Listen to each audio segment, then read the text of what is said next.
Il était là, mais son regard ne vous voyait pas. Il parlait, mais jamais pour vous dire que vous étiez suffisant. Il vous aimait peut-être, mais il ne savait pas vous aimer.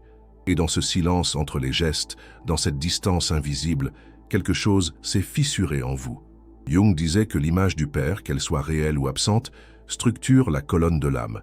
Quand cette image est froide, inaccessible ou inexistante, le monde entier devient instable, parce qu'on ne sait plus où poser son courage, ni comment mériter sa propre valeur. Alors on cherche ailleurs, dans les yeux d'un homme, dans les bras d'un amant, dans l'approbation du monde. On espère, sans le dire, que quelqu'un nous regarde enfin comme un père n'a jamais su le faire. Mais ce manque, personne ne peut le remplir pour vous. Jung parlait d'un processus intérieur, la réparation du père symbolique. Un chemin long, douloureux, mais vital pour ne plus vivre en mendiant. Parce que ce n'est pas l'amour qu'on dit, c'est une reconnaissance oubliée. Et tant qu'on ne guérit pas cette faille, on devient adulte avec une voix d'enfant blessé. Un enfant qui parfois crie sans bruit. « Suis-je assez, papa ?»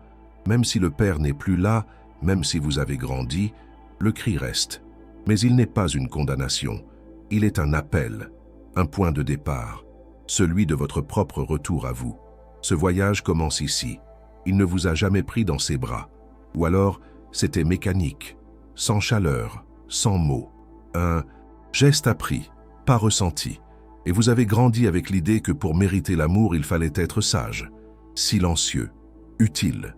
Jung observait que quand l'amour paternel est défaillant, l'enfant crée des stratégies invisibles pour survivre.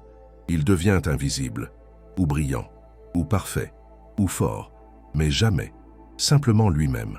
Parce que dans le regard de ce père fermé, il n'y avait pas d'espace pour la fragilité, pas de place pour les larmes, ni pour les élans spontanés. Alors, on s'est endurci, on s'est construit, on s'est protégé. Mais à l'intérieur, on portait une attente muette. Un jour, il verra qui je suis. Mais ce jour n'est jamais venu. Et il ne viendra peut-être jamais. Pas parce que vous êtes indigne, mais parce que lui ne savait pas voir. Il n'avait pas les codes, pas les mots, pas la liberté intérieure. Peut-être qu'il portait, lui aussi, une blessure ancienne, un père absent, un amour qui n'a jamais été transmis. Jung disait que les traumas familiaux ne commencent pas avec nous, mais peuvent s'arrêter en nous. Et c'est cela la réparation intérieure. Ne plus attendre que celui qui vous a blessé vienne vous soigner, mais devenir le père symbolique de votre propre cœur. Ce n'est pas une trahison, c'est une libération. Vous n'êtes pas là pour réparer votre père. Vous êtes là pour ne plus répéter son silence. Et chaque fois que vous vous offrez l'écoute qu'il n'a pas donnée, vous réparez l'héritage. Chaque fois que vous vous autorisez à pleurer, à échouer, à respirer sans masque, vous vous libérez. C'est lent, parfois douloureux, mais c'est ainsi qu'on guérit. D'un père qui ne savait pas aimer.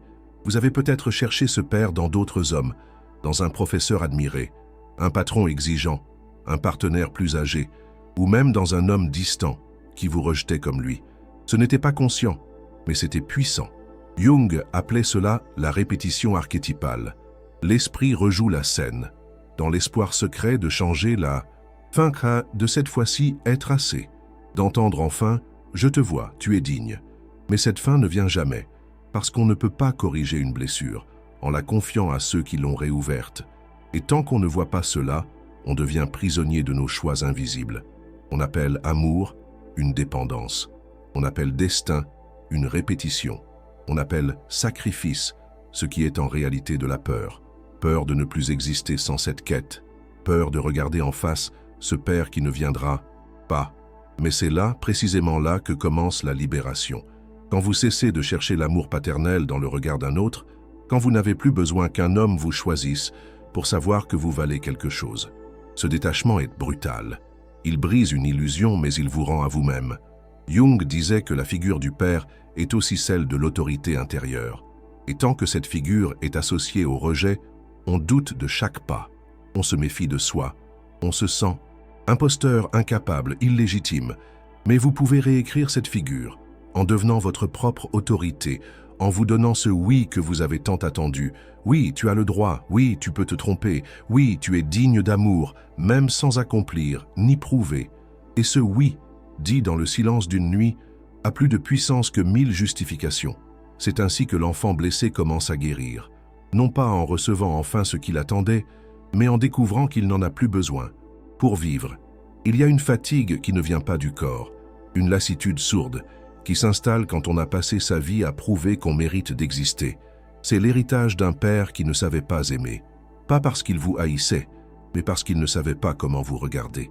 Jung nous enseigne que l'amour non exprimé est aussi violent que l'abandon, parce qu'il laisse l'enfant dans une attente perpétuelle, un espoir suspendu, une quête sans fin. Et cette quête, vous l'avez peut-être transformée en ambition, en excellence, en contrôle ou en silence. Vous avez appris à ne pas déranger, à ne pas pleurer, à ne pas trop espérer. Mais votre cœur, lui, n'a jamais cessé de chercher. Un signe, un mot, un « je suis fier de toi ». Et vous avez compensé cette absence par des gestes de perfection, par une loyauté sans faille, par une force qui impressionne. Mais à l'intérieur, le vide restait. Alors vous vous êtes peut-être dit « je vais faire mieux, je vais devenir ce qu'il n'a jamais été, je vais réparer ». Mais ce n'est pas votre rôle. Vous n'avez pas à guérir un homme qui n'a jamais appris à aimer. Vous avez à vous libérer de l'idée que votre valeur dépendait de son regard. Ce détachement est un deuil. Le deuil de ce père que vous auriez voulu avoir. Le deuil de cette enfance que vous n'avez pas eue. Le deuil d'un amour qui n'a jamais su parler votre langue. Mais ce deuil ouvre un autre chemin. Un chemin où vous pouvez enfin vous approcher de vous-même, sans masque, sans carapace, sans attente. Et dans cet espace nu, fragile mais vrai, quelque chose renaît. Pas une réponse, mais une respiration. Un souffle nouveau qui dit « Tu n'as plus besoin de rejouer cette histoire. » Parce que cette histoire n'est pas qui vous êtes. Elle est ce que vous avez traversé et ce que vous avez la puissance de transformer. Vous pensiez avoir tourné la page, mais parfois une parole vous transperce. Un regard vous replonge. Un silence vous ramène à cette douleur ancienne. C'est que la blessure n'est pas dans le passé. Elle est vivante, ici, maintenant. Non pas parce que vous êtes faible, mais parce que vous êtes resté loyal. Loyal à ce père qui n'a pas su vous aimer. Loyal à cette image que vous n'avez jamais osé briser. Jung disait que tant qu'un complexe n'est pas conscient, il dirige notre vie, et on l'appelle destin. Mais ce n'est pas le destin. C'est une fidélité invisible, une fidélité à l'homme qui vous a fait, mais qui ne vous a jamais vraiment rencontré. Et cette fidélité, si elle n'est pas vue, vous empêche de vivre. Elle vous pousse à choisir des relations froides, des figures d'autorité dures, des silences où vous espérez encore être reconnu. Mais on ne guérit pas en répétant le manque, on guérit en le regardant en face, et en disant enfin « j'ai mal, j'ai manqué d'amour, j'ai attendu, et je n'ai pas reçu ». Ce simple aveu, sans accusation, ouvre un espace nouveau, un espace de vérité, de vulnérabilité, et donc de transformation. Vous n'êtes pas ingrat d'admettre ce vide. Vous êtes courageux. Vous ne rejetez pas votre père. Vous reconnaissez votre douleur. Et cette reconnaissance change tout. Elle vous libère du rôle du parfait enfant, du rôle du sauveur, du rôle de celui qui n'a pas besoin, parce que vous avez besoin. Et c'est humain. Mais maintenant, vous pouvez chercher autrement, non plus en répétant le passé, mais en construisant un futur où l'amour est choisi, et non mendié.